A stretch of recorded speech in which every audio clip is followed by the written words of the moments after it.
स्वागत है आपका इंस्टा। सदा इत्तेहाद कर को बोल रहे तो सदा इत्तेहाद के अंदर अभी क्या 10-11 मेंबर आने, उनसे डिस्कस नहीं कर सकते? तुम्हें पर्सनल अटैक करी ना तुम्हें उनके चेहरे की रौनक के बारे में? क्या तो रिश्ता भेजे थे क्या तुम्हारे पास? किसी की चमचागरी करके जीना नहीं है हमें। वह खाना नहीं आता लोगों के पास। उन्हें फूलना लागू बरसान उनके पास पैसे थे क्या? जय जी ये जो संदा से बोल रहा ना मुजाहिद बेटा बच।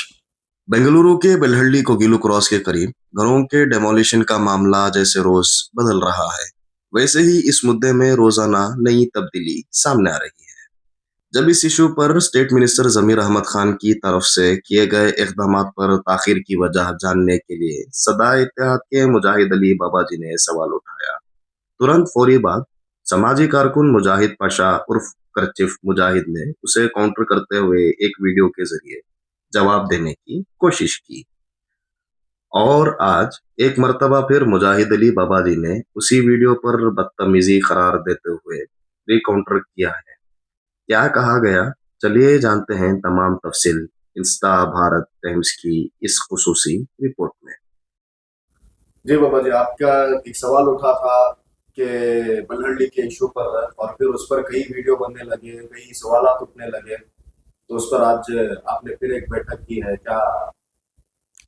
सबसे पहले मैं ये बता दूं हमारी कौम को कि इस कदर कांग्रेस पार्टी का नाम लेकर उनके लीडरों के ऊपर भड़कने का जो मेरे तरफ से यानी कि जो अब तक जो मामला चले हैं वो इस वजह से इलेक्शन से पहले 17 प्रोग्राम डिस्ट्रिक्ट वेस्ट सदा इत्तेहाद कर्नाटक वालों ने किया है। ये कांग्रेस पार्टी के लिए ये कई बार बोल चुका हूँ। और इसके अंदर माने हुए शहर और कर्नाटक के अजीम रहनुमा जनाब मुफ्ती शुएबुल्ला खान साहब की सदारत में 3 बड़े प्रोग्राम हो चुके हैं इत्तेहाद की प्लेटफॉर्म से, ये कांग्रेस पार्टी की तायद में।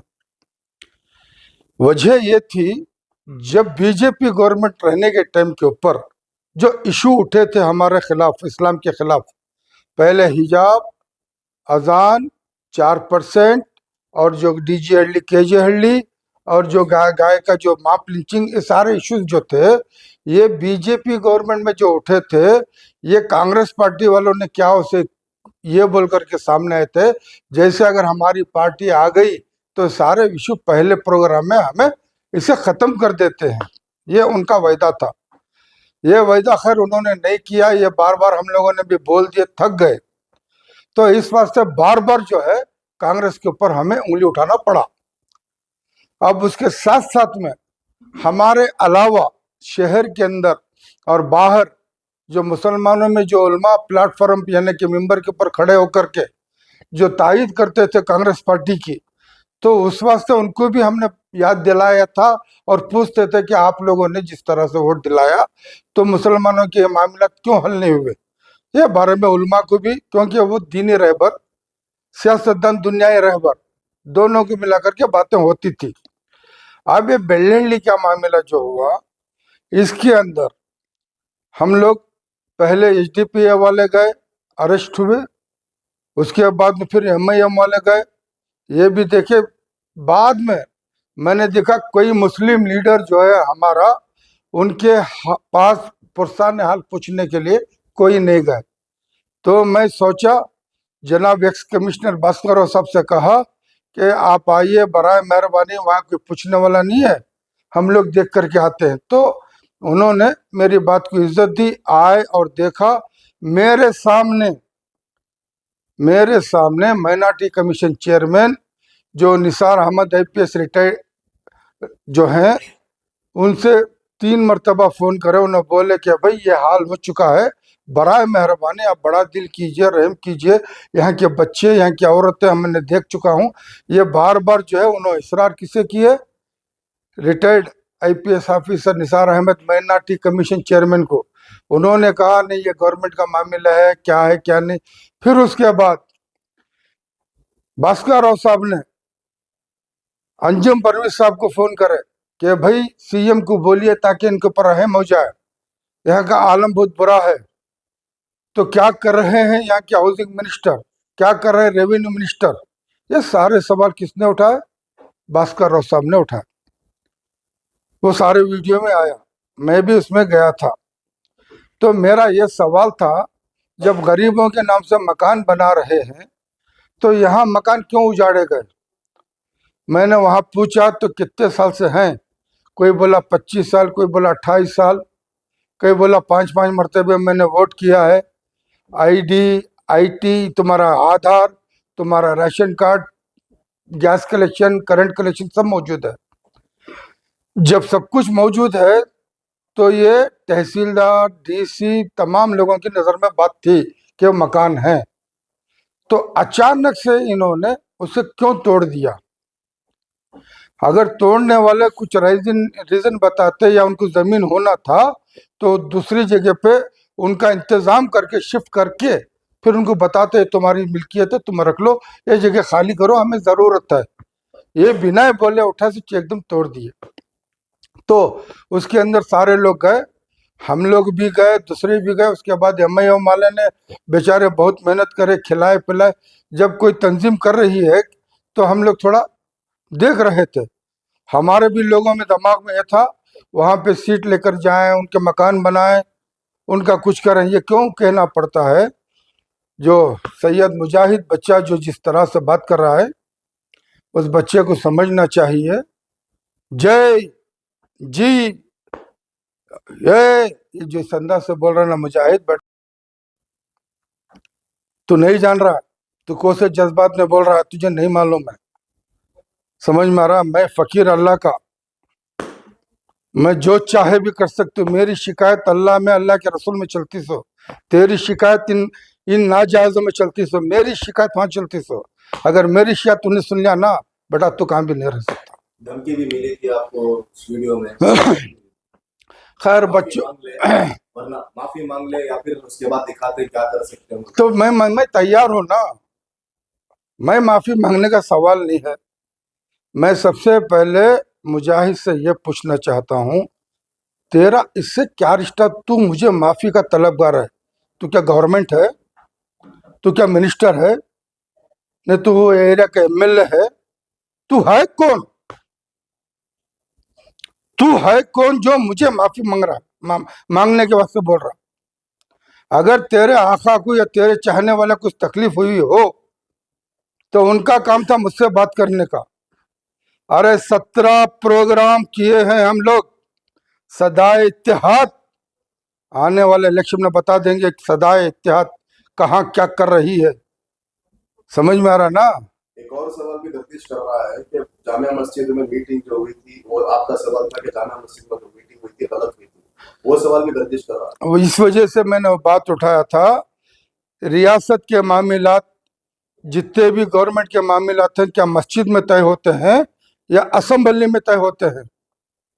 चीफ मिनिस्टर, होम मिनिस्टर, जितने भी मिनिस्टर, कैबिनेट मिनिस्टर हैं, वो वहां पर तय होते हैं, मस्जिदों में नहीं।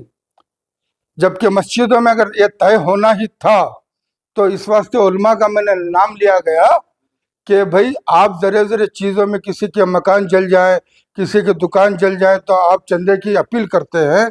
हमारे ही शहर में जब ये बेबसी देख रहे थे तो आप उलमा की जिम्मेदारी क्या थी? सबसे पहले वहां जाते, क्योंकि मुसलमान का नाम था और दूसरे गैर मुस्लिम भी थे, इंसानियत के लिए आप जाते नहीं, क्योंकि एक दौर हुआ करता था जब सारे मसाइल का हल मस्जिद के अंदर होता था, मस्जिद से मसले का हल निकलता था। तो आज जब मसले का हल मस्जिद से निकल रहा है तो इसमें नाराजगी? ये कौन सा मसला है? मसला मस्जिद का कौन सा होना था मालूम है? कि फौरन सब जमा होते, वहाँ के दुख सुख में चले जाते, उनकी भलाई करते, उनका अच्छा बुरा देखते। तो मस्जिद सियासत का एजेंडा चलाने के लिए मस्जिद नहीं थी। यही तो अफसोस हुआ। इसीलिए मुझे कहने पर मजबूर होना पड़ा, जब तक एक मिनिस्टर आकर के मस्जिद में बैठ करके ये नहीं कहा कि भाई ये काम करना है तो कैसे करें, क्या करें, जब तक इनके मुंह में आवाज नहीं आई तभी तो कहना पड़ा। क्या आप कौम के रहबर है, इमाम है, या उनके ताबेदार हैं जो सियासतदान के? तभी तो कहना पड़ा। सबसे बड़ी नाराजगी आपने पर्सनल अटैक किया था, इस पर हो रही है, तो आपने चेहरे पर लेकर बेटा मैंने तुझे ये फोटो दिखाया था केरला वालों की खूबसूरती, वो तुमने क्यों नहीं बताई? तुम्हारी फॉल्ट है। मैंने ये बताया था ये देखो इनके चेहरे कितने हैं, इनके चेहरे देखो कैसे हैं। रौनक की बात चेहरों पे मैंने बता के किया था, और तुम लोगों ने नहीं डाला तो यह बात आ गई। तो बात जाहिर है। अभी मैं TV9 भी देख रहा था, एक तरफ सिद्धरामैया जो कर्नाटक CM बीच में बैठे हुए हैं, एक तरफ डिप्टी CM बैठे हुए हैं, एक तरफ हाउसिंग मिनिस्टर बैठे हुए हैं। ऐसा लग रहा है जैसे कि हमारे रियासत के CM को पता ही नहीं क्या हो रहा है। ये कुछ बोल करके दे रहे हैं, उस तरह से वो बोल रहे हैं। कौन? डिप्टी CM जो बोल रहे हैं कि ऐसा इलीगल, ये जिस अंदाज से बोल रहे थे वो भी देखा मैं। फिर बाजू में हाउसिंग मिनिस्टर बोल रहे हाँ हाँ हाँ। अब ये क्या दिख रहा था? क्या कौम पूरी पब्लिक बेवकूफ है? ये देख नहीं रहा, दिख नहीं रहा। मेरा खैर मुजाहिद बच्चा है, मुजाहिद तो ये काम कर बेटा, तो जिससे चेहरा ना हाउसिंग मिनिस्टर, उनको वही मकान चाहिए। मैं क्या कट्टे उखाड़ता हूँ नहीं उखाड़ता हूँ बाद में देखेंगे, लुंगी झड़ती नहीं झड़ती बाद में, समझे ना? तेरे मिनिस्टर को, तेरे चहेते को, तेरे गवर्नमेंट को ये बोल, जहां मकान जमीन है वही मकान होना चाहिए। इसका मतलब नहीं अब बातों में फुसला करके वहां से चेंज करो, चंद दिन के बाद हाथ उठा दो।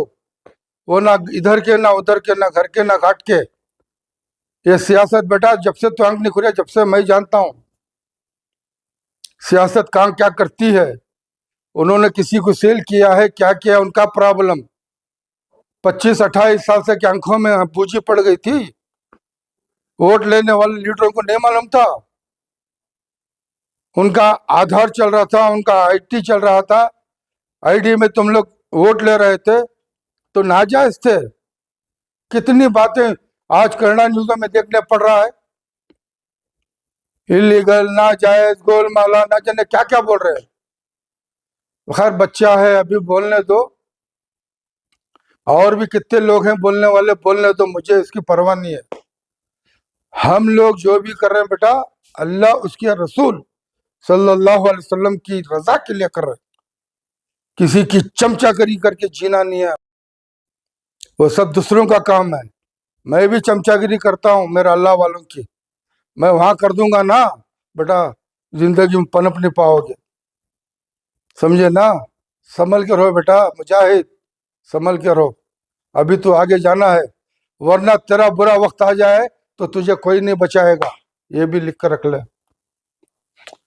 ये फूला की बात सब जो हुई ना, वह खाना नहीं आता लोगों के पास, उन्होंने फूला लागू बरसान उनके पास ना। तुम्हें क्या तुम्हें इनडायरेक्ट दिए थे क्या?